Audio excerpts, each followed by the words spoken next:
What's up, legends? That's an intro that'll make a little bit more sense in just a minute, but welcome to my Battle of Legends Volume 2 First Impressions video. As at least 3 of you know, I was at Gen Con this past weekend, and it was my first time going, and I had a ton of fun. I got to meet people from the Restoration Games Discord there, which you should totally join if you haven't. There'll be a link in the description for that. In addition to me getting to meet some of the staff of Restoration Games, which was just really cool because they're all such nice people. And I don't want to say like I'm an internet celebrity or anything, but someone recognized me just by my voice, which I thought was just really cool. Shout out to Chicago Twilight for being an awesome person. And I ran into someone dressed as Wario twice, and as you might know, Wario says wah, so you can get into shouting matches with them like this. Wah! It is certainly wah! Or like this. Wah! I think I'm going to keep that as my new intro, at least for a couple videos, just because that is so funny. So this video is all about Battle of Legends Volume 2 because they had demo copies at Gen Con and I got to play as some of the new heroes for the first time. So this video will be me going through most of their decks. I'm not going to talk about every card specifically because I will make strategy guides for them after the set is actually released. So not for a couple more months, but I'll just talk about some of their good cards and their particular strengths and deck themes and things like that. And then at the end of the video, I'll give a very much too early prediction on how good I think each hero is going to be in the meta. So let's get started with who I think is going to be the strongest new hero, and that is Yennenga. She is pretty nuts. She has a lot of good cards. She does not have feints, which might be a weakness in certain matchups, but she is double ranged just as I predicted, because it's pretty obvious that the mini with a bow and sidekicks called archers were probably both going to be ranged. It's her ability that takes the cake for me, because it says if Yennenga would take damage, you may assign any amount of that damage to one or more archers in her zone instead. You may not assign more damage to an archer than their remaining health. So basically what this means is anytime Yennenga would take damage, not just from combat, so this works on after combat effects, or from other abilities like Dracula or Medusa, you can not have Yennenga take that damage. You can push that damage onto an archer that's in Yennenga's zone, which means if Medusa pings you at the start of your turn, if there's an archer in Yennenga's zone, you can just have the archer take the damage for her. This makes her incredibly tanky because, for one, you have 5 archer revive cards, which is an extra 10 health for you.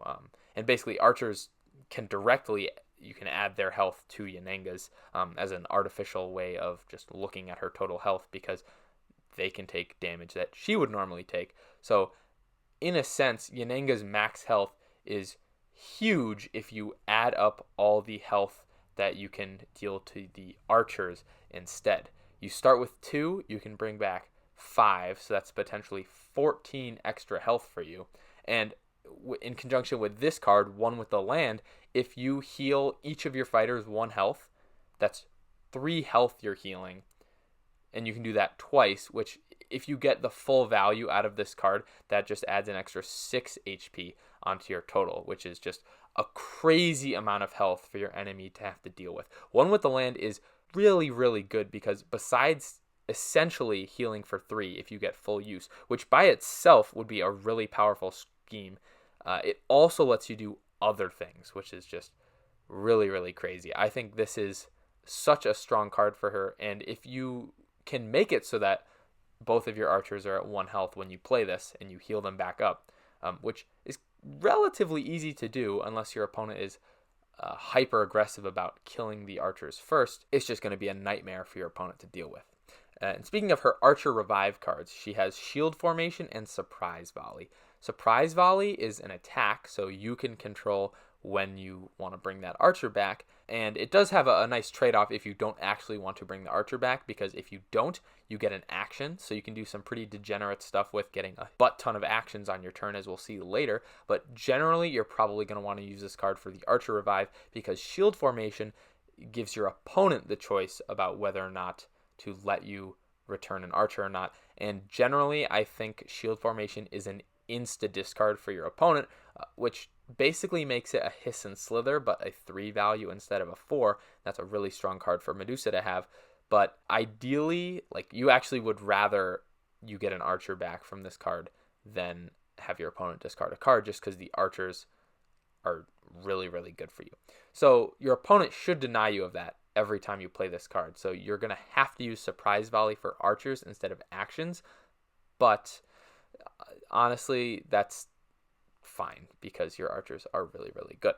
And the archer cards that they have available to them, Pin the Prey is kind of weak just because it's a 1 value versatile. It's just like Regroup, but the effect is a little bit better. You're really not going to do that much with this card. It's basically a bait attack or a bad defense, but it's still making your opponent pay a cost because they have to discard a card, which is a pretty good effect. So in a way, you have 4 discards, which is almost as much as Medusa has. She has 6 discards, and she's seen as one of the most annoying characters to play against in the game right now because of that. So having 4 discards, you're going to be pretty annoying as well. The move effect for your opposing fighter is interesting. I haven't really thought about that many ways to use this card, but overall, it's fine. Divide and Conquer, I think, will be a really good block card for them, because if Yennenga ever gets separated from the archers and they're not in the same zone, you can defend with a 4 value Divide and Conquer, and that will give you a pretty good chance of surviving the attack, unless they have a 6 value attack that they're spending on your sidekick, which, if they're doing that, is a win for you in the long run. Or they have an after combat effect that deals damage, which that just kind of sucks. But I really think this is better used on defense than it is on offense, because you have some better things you can shoot out of your quiver with Yennenga. And Momentous Shift, it isn't an archer card because it's an any, but just the fact that you are double ranged and you can throw out 5 value Momentous Shifts from ranged characters like Merlin can, from both your hero and your sidekick, is just really, really crazy.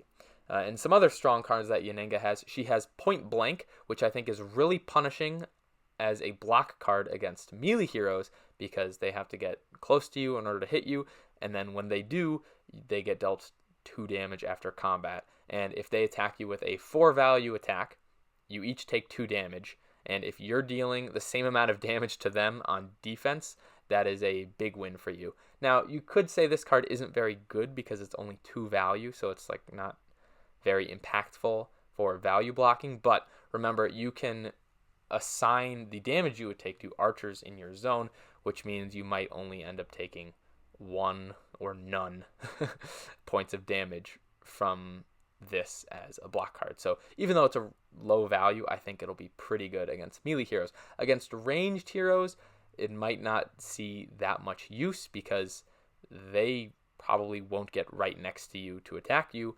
and you don't want to get right next to them to attack them. And having this trigger second as an attack, if the after combat effects are tied, doesn't really work against enemy movement effects. So in ranged matchups, it might not matter that much, but it's a really good card against melee heroes. Stallion Charge is just another insane card. You can move up to 5 spaces through enemy fighters, and you deal 1 damage to each fighter that you move through. This will just wreck the sisters, the harpies, the outlaws. It's just so good against multiple sidekicks with 1 health, because you can just instantly kill them. You have 3 copies of it. You have 3 copies of everything on the screen right now, which is just crazy because all these cards are so good.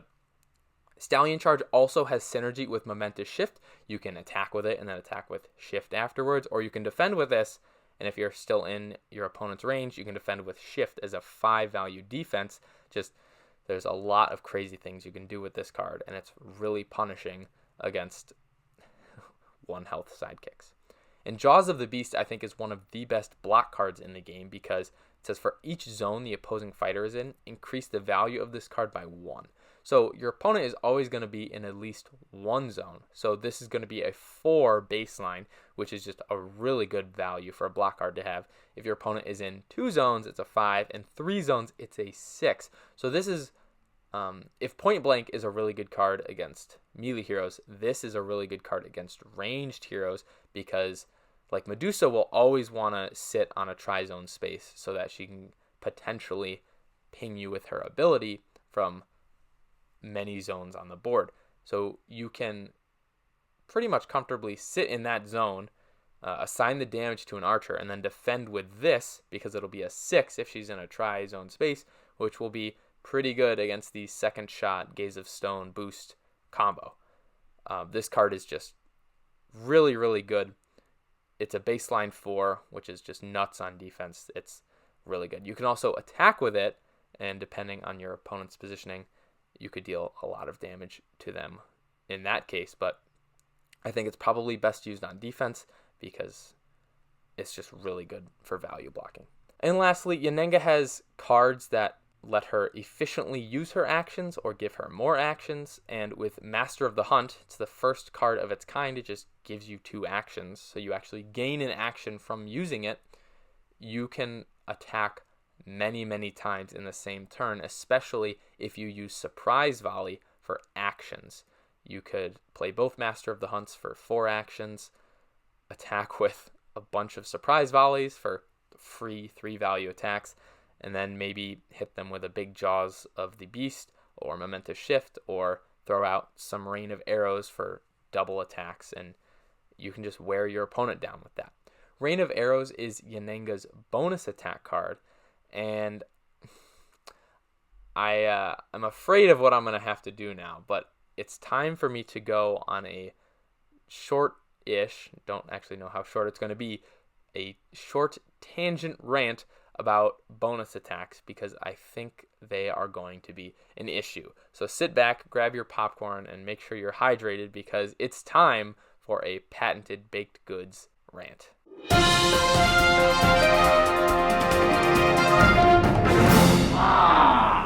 So bonus attacks are the new mechanic for this set, and essentially each hero has 3 copies of an attack card that has a bonus attack on it triggered by an after combat effect from the original attack. So essentially it's 2 attacks coming from the same card that will trigger one and then the other. The problem I have with this, I have 2 problems.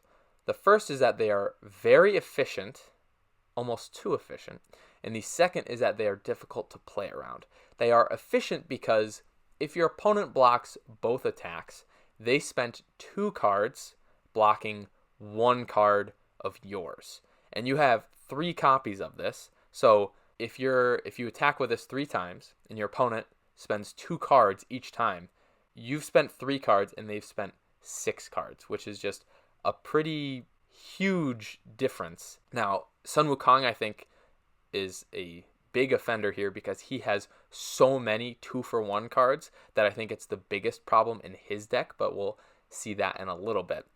This really punishes heroes that don't have a lot of block cards. Like the Raptors, they have 10. Dracula and Beowulf, they have 12.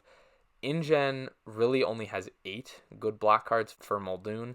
And Robin Hood, I think, has 14 off the top of my head. So all these heroes, if they have to spend 2 cards blocking these bonus attacks, eventually they're just going to run out of things to block with, or they're just going to have to take the damage straight up, which both feel pretty bad.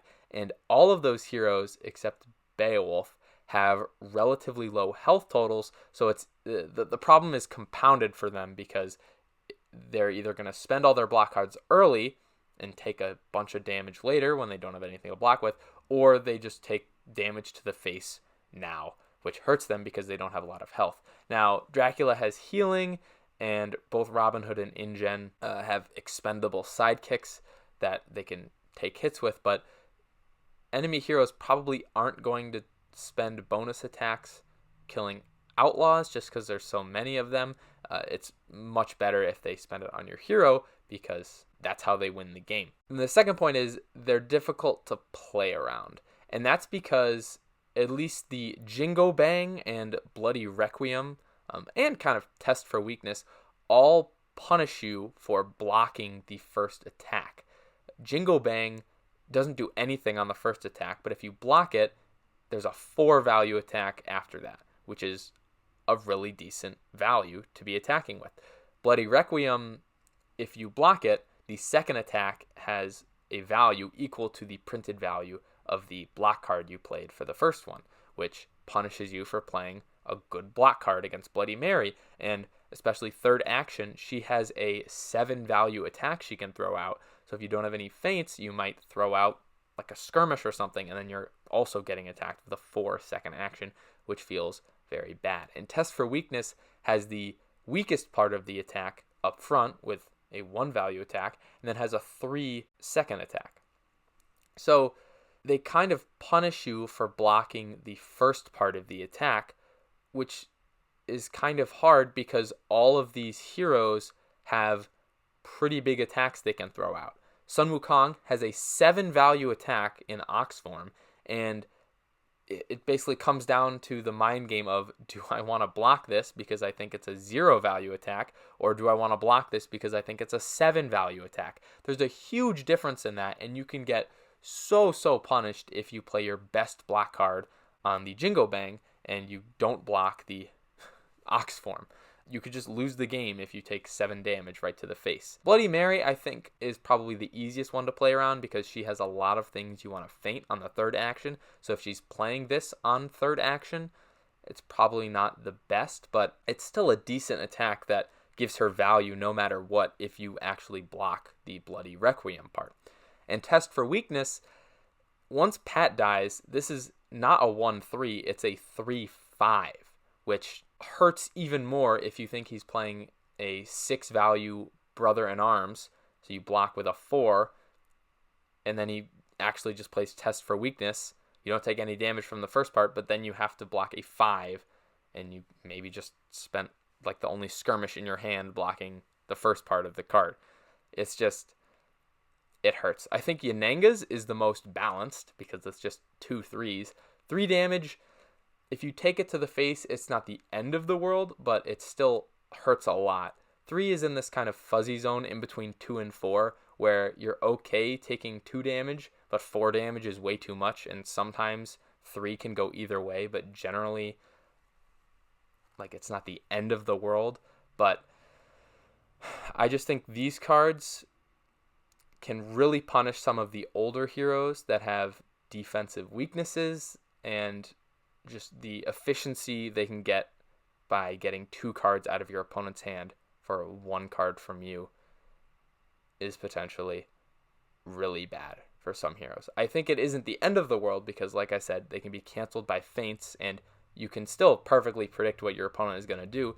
It's just hard when, if you make an incorrect prediction, you get really punished, like the difference between Jingo Bang and Ox form. So that's it for this mini tangent rant. I think this is the greatest item of contention I have with this set, and I'd love to know your thoughts about bonus attacks in the comments below.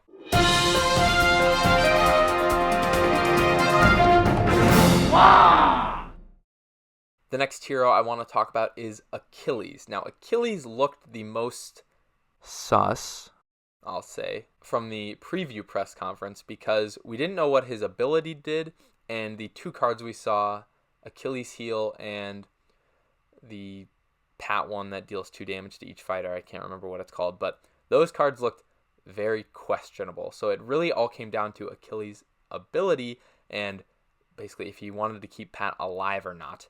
And based on this, we can clearly see, well, let me backtrack a little bit. Let's see why it's so clear that you want Pat to die. So when Pat is defeated, you discard 2 random cards, which sucks. Obviously, that's a horrible effect, and you can really punish yourself if Pat dies at the wrong time and you discard 2 really good cards. However, while he is defeated, you add 2 to the value of all of Achilles' attacks, which is basically perma Big Alice. That bonus is crazy good.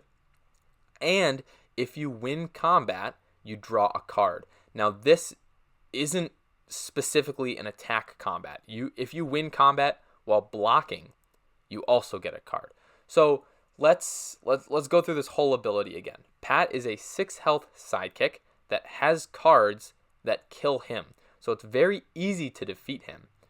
When you defeat him, you discard 2 random cards. This means the timing of when you actually kill off your sidekick or your opponent kills your sidekick matters a lot, because those 2 discards could make or break the game for you if you discard 2 really good cards. So you're going to want to time when you actually kill Pat. You're going to want to do it when you have a lot of cards in your hand, so that way your opponent can't bum rush Achilles down when he doesn't have a lot of cards to block with. And you want a lot of cards in your hand so that there's a lesser chance that your good cards get discarded if you have more cards than less cards. But while he's defeated, the bonuses you get are really, really good, which means you want to actually kill Pat as early as possible, because not a lot of heroes can actually deal with the pressure of 2 extra damage to all of your attacks for 75 or even half of a game. That's just a lot of extra value you'd get onto your attacks, and you can just really easily kill some heroes with that extra damage. The fact that you also draw cards is good and bad, but I think the good outweighs the bad. In a way, it's like spending thousands of dollars gambling on football games for many years, only to hit it big on one lucky bet and then come out $1.35 in the positive. That's what I think this last part of the ability is. Whenever you win a combat, you draw a card. This is good because it keeps your hand size very large, because with the extra +2 to all your attacks, you're going to win almost every single attack you throw out. So you'll always draw a card after combat from attacking. Not always, but like you know what I mean. I'm making a sweeping generalization here, so sue me, I guess. But basically, every time you attack, you'll get a card back, which means your hand will never decrease in size. And then sometimes on defense, when you don't take damage, you get to draw a card. So this might mean you draw too many cards sometimes, but it means that your hand is always going to be full, so you're always going to have options on both offense and defense, which is nice. In the long term, this ability is horrible because it means you will reach exhaustion much faster than your opponent, but your game plan is to just kill your opponent with your extra damage and extra hand pressure before your deck runs out, which in the games that I've seen with Achilles is very possible. Usually he wins with 1 or even a couple cards left in his deck. So the exhaustion might be an issue against heroes that can block a lot of your attacks, but generally I think you win before then. So let's take a look at Pat's cards and why it is so easy to kill him. The Day of Your Doom says you can deal 2 damage to Pat, and if you do, the value of this attack is 5 instead. So it's kind of like a momentous shift, but with your own health.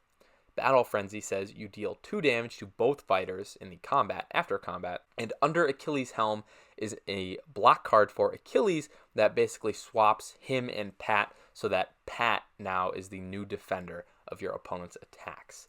Both Battle Frenzy and the Day of Your Doom are really good attacks because they're both probably going to deal damage to your opponent. Battle Frenzy with the after combat damage, and Day of Your Doom just with a 5 value attack that's probably going to hit. And both of them will end up dealing 2 damage to Pat.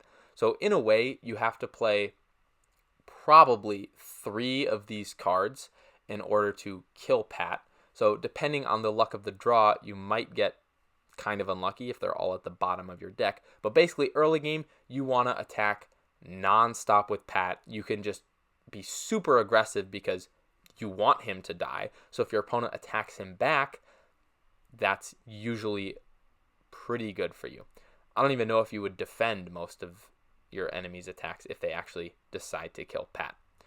Now, they can try to kill him when you have not a lot of cards in your hand, and that's when you can get punished. But like I said before, the timing of when Pat dies is something that the Achilles player really wants to control. So you kind of have to weigh that when you're deciding what to do with him. And Under Achilles' Helm, I think, is just such a strong card because your opponent can just try to ignore Pat and attack Achilles, and then you just play this and they actually attack Pat.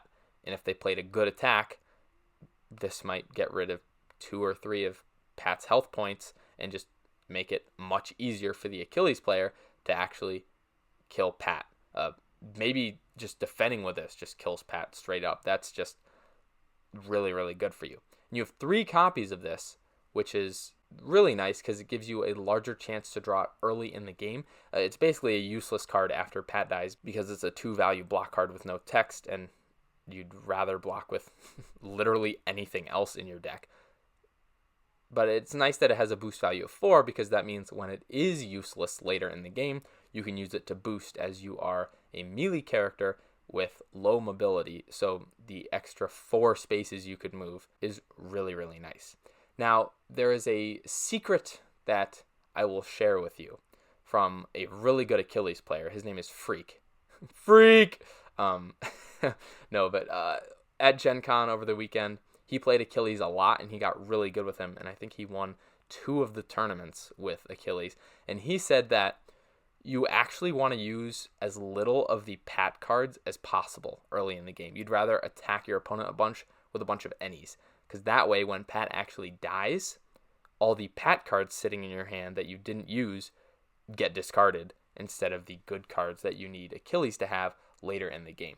So that was actually very interesting, and I'm not sure how strictly you have to follow that rule because it might be hard to kill Pat without playing at least one of the attacks in conjunction with Under Achilles' Helm, but that is a really good way to take advantage of the negative effect of the discards, the random discards when Pat dies, because if you're holding a bunch of cards that you don't care about discarding, then it actually doesn't really matter that you're discarding them.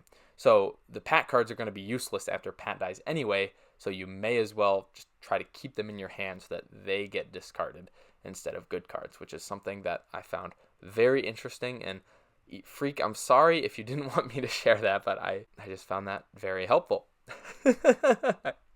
So the Achilles cards that are really good when Pat dies are Test for Weakness, the bonus attack that we just talked about, because after Pat dies, it's a 3 and a 5 value attack.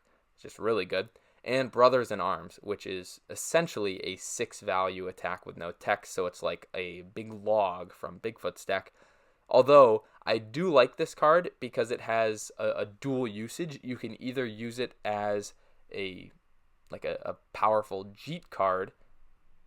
Jeet card. Anything that gains you an action is just a Jeet Kundo card at this point. But it's a 4 value attack that gives you an action after combat. So you could use this as a part of your aggro attack chain with Pat. You could play this card, gain an action, play another strong attack, or play one of the self-damage Pat cards after this and just annoy your opponent. But it also is just a 6 value attack when Pat is dead. So this card is really, really good, and it's so interesting because I like how it has different uses based on the game state you are in relative to whether or not your sidekick is dead or alive. I think it is such an interesting design. And lastly, I want to talk about the other cards in Achilles' deck that are sort of interesting. He does have cards that I'm not going to talk about. Specifically, he has Feint, Skirmish, Wily Fighting, and a new card called Blessed by Hermes, but I don't really think I need to talk about those cards in this video. And if I didn't mention it earlier, Yennenga also has skirmishes. I don't think I said that, but I should just say that because I'm not talking about every single card in all of these heroes' decks. So Battle Hardened is an interesting card because it's a versatile that says after combat, choose a card in your discard pile and return it to your hand. So we've seen how in other decks, specifically like Bruce Lee, when you get a card from your discard pile back, that's pretty powerful. It's a card you've already played. Maybe it was randomly discarded, but you get another chance to play it, and because you can choose what card it is, you can just pick the best one for your current situation.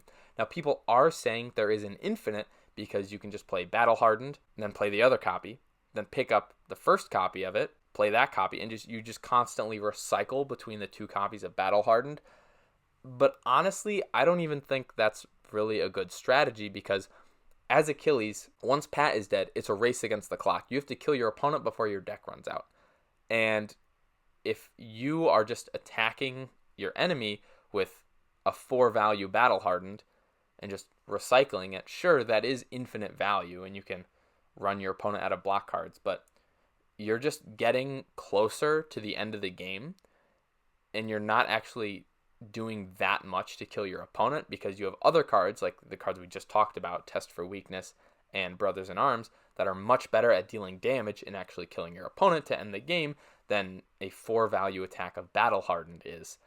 And sure, you can just keep attacking with it and recycling it and attacking with it and making your opponent spend block cards on it so you can land your big attacks later.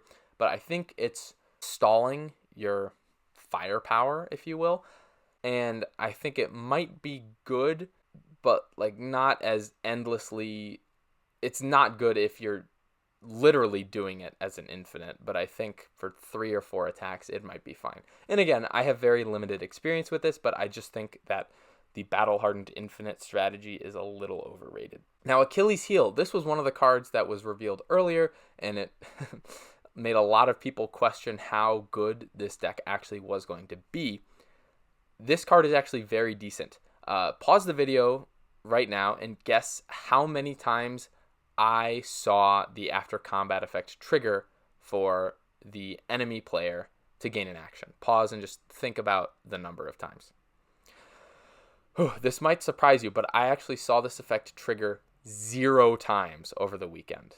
Mostly because a lot of the other Battle of Legends Volume 2 heroes don't have a lot of big value attacks, or they're just like kind of easy to predict when they're going to happen, like a momentous shift from Yennenga or from a 3rd action 7 value attack Bloody Mary. But I never saw like an Ox form into this card, which again, that's just due to the limited sample size. I think this card is a lot better than it looks because 4 value block cards, it's a very good value to block with.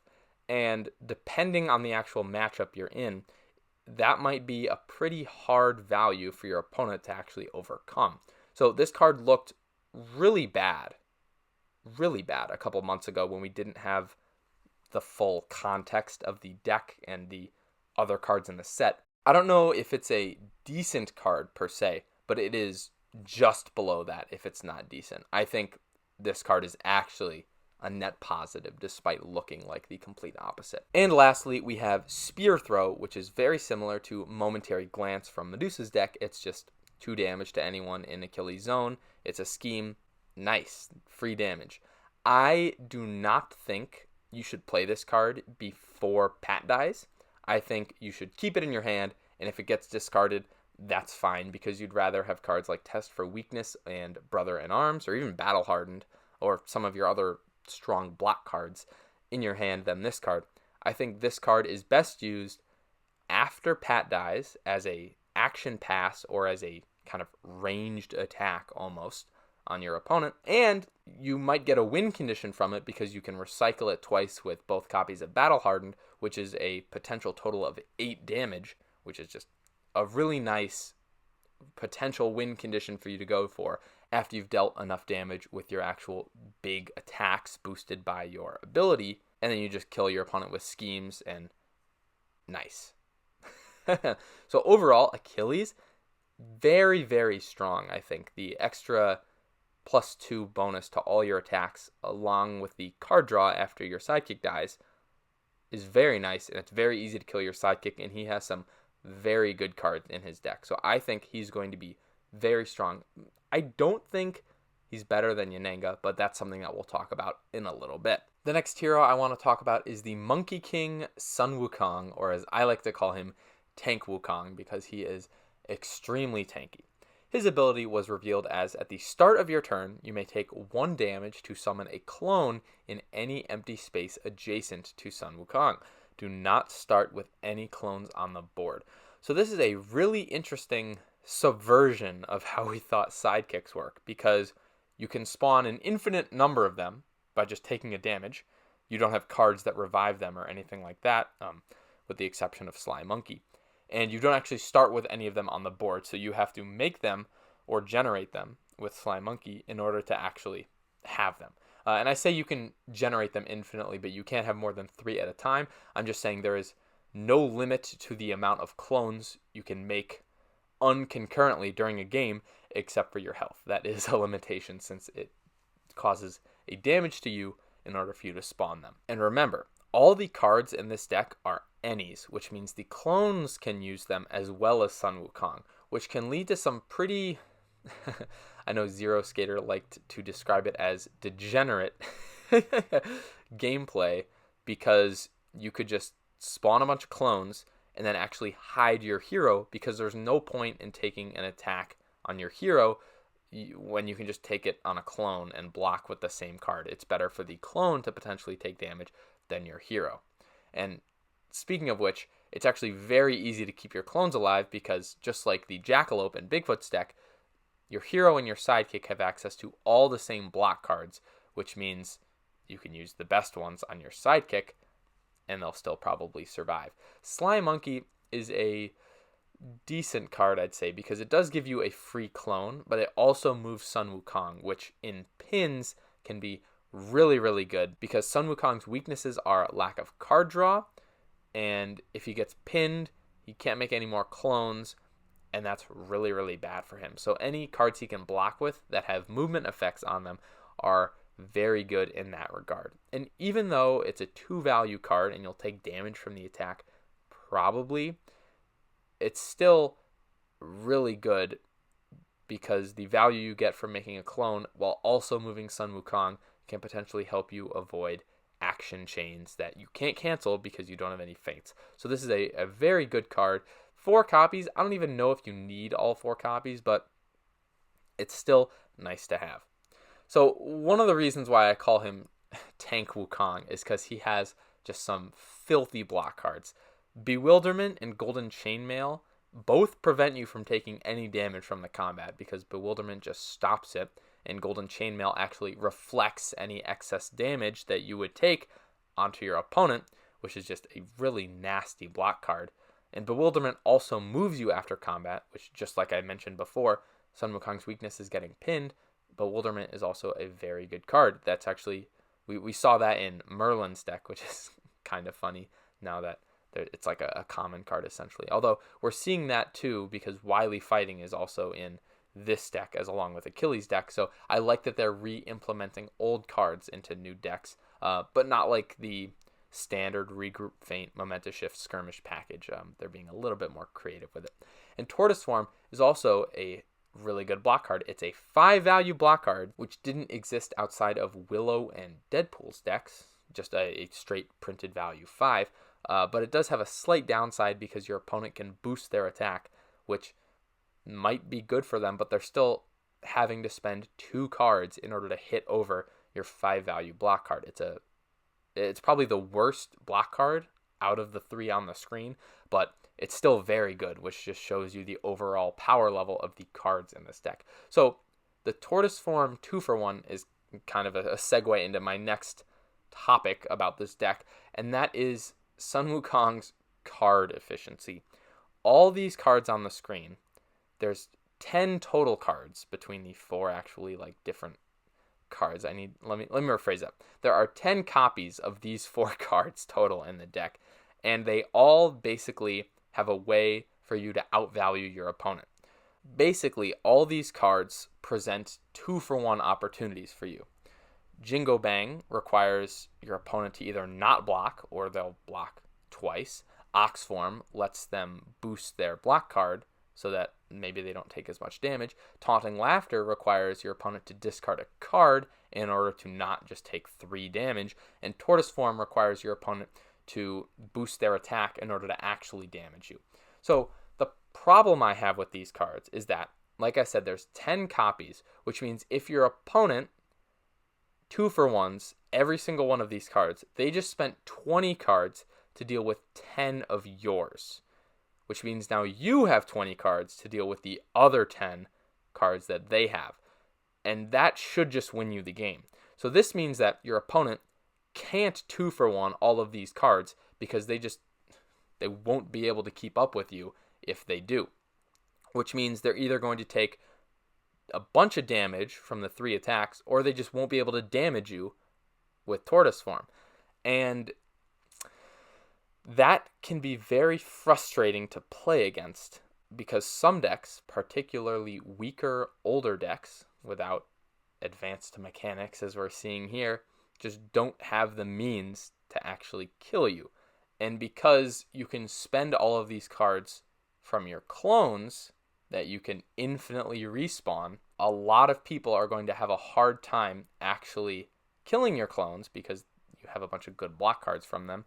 And if they don't, your clones can use all the good attack cards that normally would be assigned to a hero of the deck, but because they're clones and everything's an any, the clones can also use the really good attack cards. So it's just kind of, it can be very overbearing for some heroes to deal with. And I think the problem I have with bonus attacks is basically epitomized here because Sun Wukong just has a ton of ways to outvalue your opponent, and that can be kind of unfun to play against for the most part. Now, I don't really think this is as big of an issue as I'm making it because I thought Sun Wukong was going to be absolutely busted when I first saw the reveal video for him. I was like, there's no way in hell that the combination of all these really strong cards is not good, just going to make Sun Wukong the best character in the game. But because he doesn't have any card draw, he's actually not very consistent. And the one and only time I played with him, I got a horrible opening hand and actually just got smacked. Yikes. So let's talk about some of the other cards that Sun Wukong has. He has the transformation aspect of his deck. So we've already seen Ox form and Tortoise form, but he also has Phoenix form, which heals him 1 health for every clone on the board. This card was revealed 2 months ago back for the July press conference.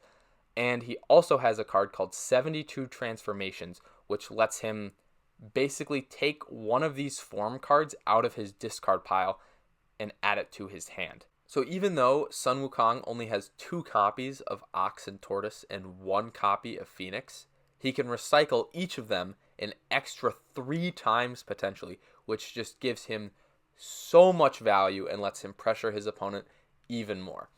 It's actually insane that Tortoise form is the worst of the 3 cards you could recycle with this, because in any other deck, Tortoise form would be you would instantly grab it as a nice defensive option.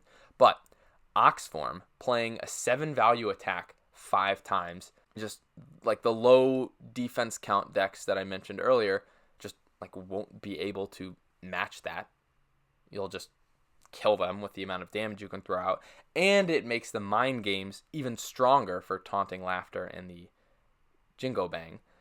So that's busted. And Phoenix form, if you can just keep recycling it, you could play it 4 times. If you always play it when you have 3 clones on the board, that's an extra 12 health for you, which just lets you summon more clones that your opponent has to deal with. It's pretty disgusting, honestly. But it does have the requirement that the forms have to come up and you have to play them before you play 72 transformations. I remember in my game against Bruce Lee that I mentioned a couple minutes ago, I drew all my transformation cards before I drew any of my form cards, and 2 of the transformations got discarded from my hand, so that really limited the amount of recycling and value I could get out of these cards, but it's just so good. It's also very flexible because you can choose whether or not you want the defense, the health, or the attack. You can adapt as the game state changes and pick whatever card you think you'll need for the upcoming turns. Just very, very good possibilities with this. This is a very strong package to have in Sun Wukong's deck, and it definitely makes him very strong. And the last 2 cards I want to talk about are Infinite Strikes, which is basically They Remember, or a Jeet Kune Do card. I don't really think you surround your opponent that often for the value bonus from getting +1 for each of your other friendly fighters adjacent to the opposing fighter. I think you mostly just use it as a bait attack and then gain the action afterwards, because setting your clones up to get wiped out by an AoE effect, you don't really want to do that. You want to keep all your clones alive for as long as possible so that you don't have to spend health generating new ones, and you just don't want to make it easy for your opponent to kill them all in 1 card. So while I like the possibility that you could use this as a big attack, I really think you just need to use it for the action as a bait attack. and that's a really good floor for this card to have. Fiery Eyes That See is a scheme that lets you look at your opponent's hand and put that card on the bottom of their deck, which is an interesting effect because it's kind of better than discarding it against an opponent that could just recycle cards from their discard pile. And you each draw a card afterwards, which I think it's kind of a neutral gain. It's good because you replace it in your hand. This is the only card in your deck that draws cards, so it helps with your weakness. But it also ruins the perfect information that you had of your opponent's hand because now they draw another card and suddenly you don't really know what the next attack they play against you is going to be because it just could be that card they drew. So it's an interesting card. I don't think it's very powerful though. Although it is nice to have because you don't have any feints, so you can put the nasty effects that you don't want to deal with under your opponent's deck and they just won't see it until it's too late. The card I didn't talk about in this deck is Wily Fighting, and you're probably just going to use that as a block card for the damage anyways.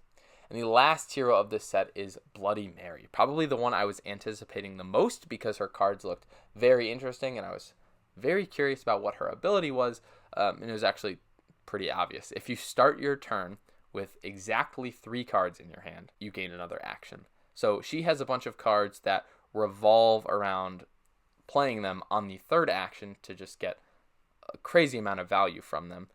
And in order to actually use them repeatedly throughout the game, you're going to have to keep a relatively low hand size and try to hit 3 cards at the start of your turn whenever you can. I think this gameplay strategy is very risky because obviously having a low amount of cards in your hand is quite bad. Generally, you want to have as many as possible.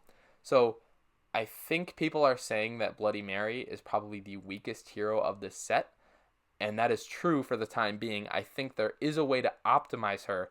People will have to figure that out in a certain amount of time. Closer Than She Appears is on the screen, however, because it gives you an action.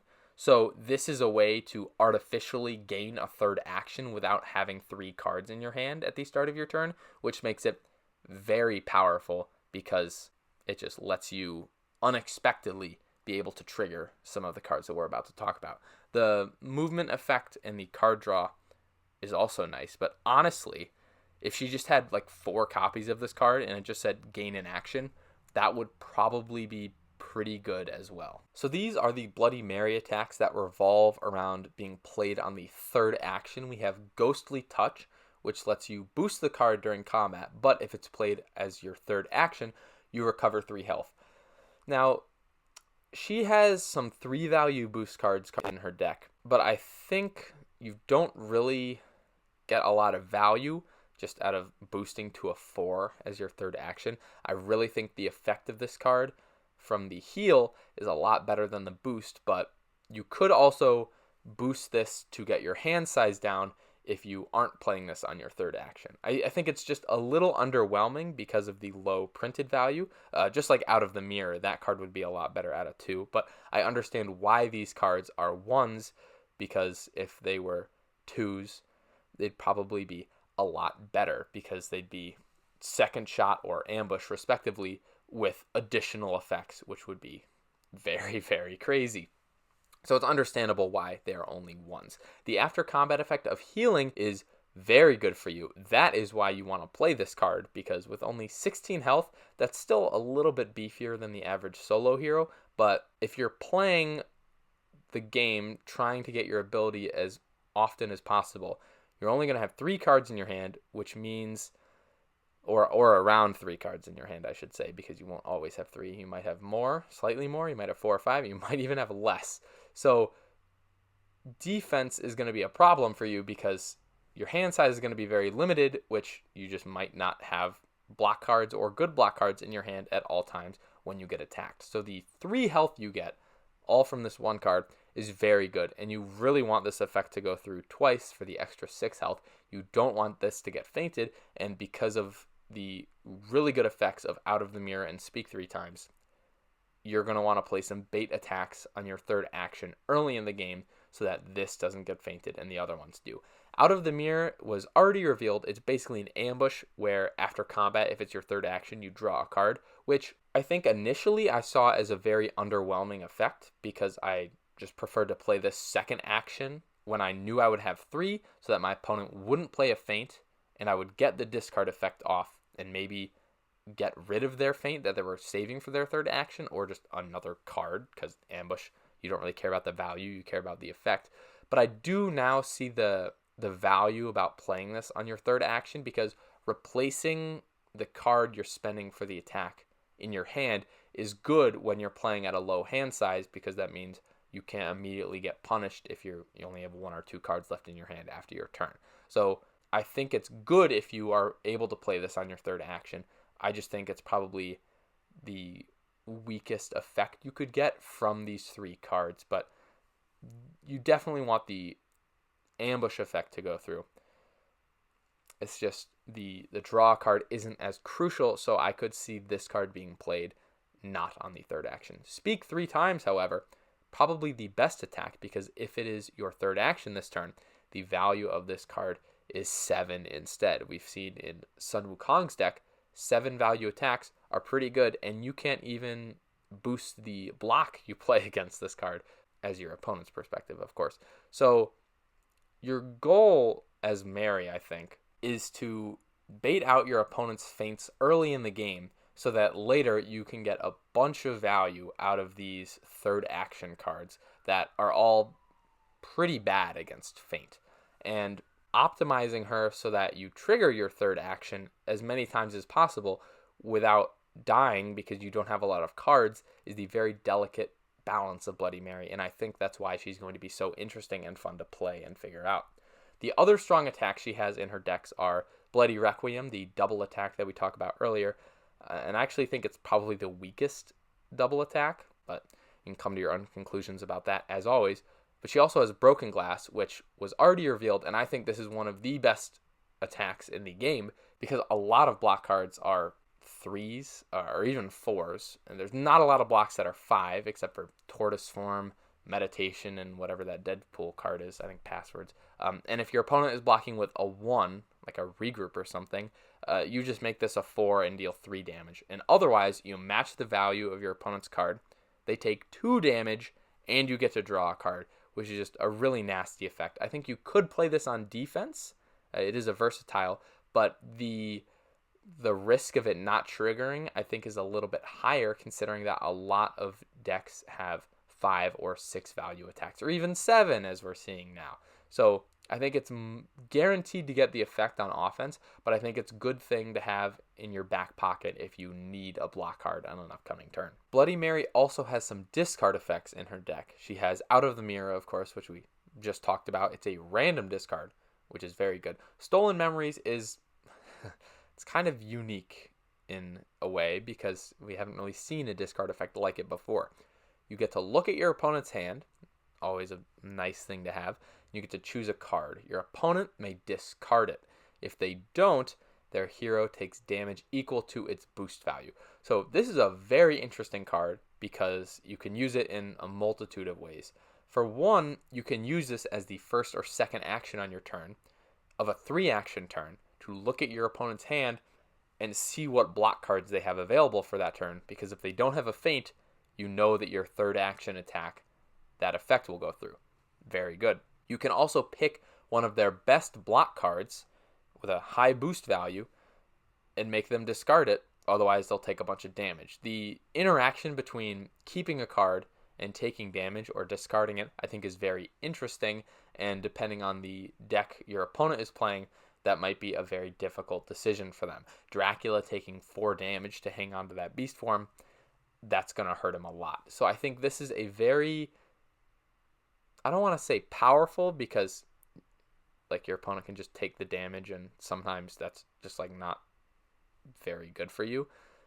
Sometimes you want them to discard it, but cards that give your opponent a choice and then you get a benefit based on what they choose are often not the best for you, like Steal from the Rich or Shield Formation, but it's still damage or a discard, which you can't really complain about. So with 4 discards in her deck, she has a little bit of hand disruption, but that it's probably not the consistent discards that some other decks have that you can really rely on. Bloody Mary also is surprisingly mobile. She is a move 3 character, which is really good. Solo heroes especially need the extra help on mobility because they can get zoned out by enemy sidekicks and things like that.